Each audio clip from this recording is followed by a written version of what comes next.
C'est fait, Renault va bénéficier du prêt de 5 milliards garantis par l'État. Les modalités en ont été précisées ce matin.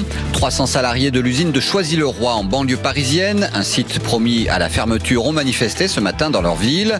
En revanche, leurs collègues de Maubeuge dans le Nord mettent un terme à leur grève après avoir obtenu, dixit les syndicats, des nouvelles rassurantes. Des incidents hier soir à Paris et au moins 18 interpellations à l'issue de la manifestation contre les violences policières dans le quartier du Palais de Justice.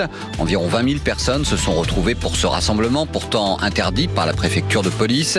Il avait été organisé par les proches d'Adama Traoré, un jeune homme décédé en 2016 après son interpellation par les gendarmes.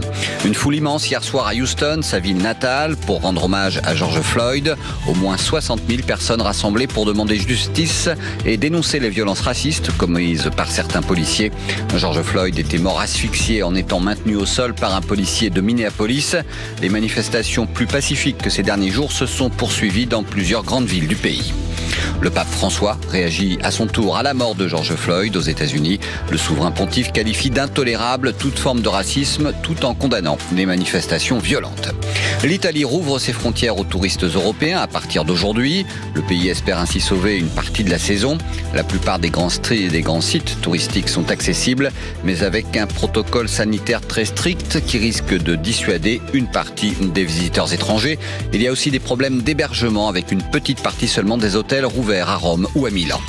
Il est plus facile de se rendre en Corse à partir d'aujourd'hui. Le décret du 31 mai qui limitait le transport aérien entre l'île et le continent a été modifié hier soir. Il n'est désormais plus nécessaire d'avoir un motif familial ou professionnel impérieux pour rejoindre la Corse. Un drame hier soir à Juvignac, dans l'Hérault.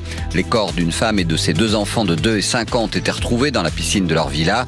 Les circonstances de leur décès ne sont pas encore connues. France Info. Et tout est plus clair.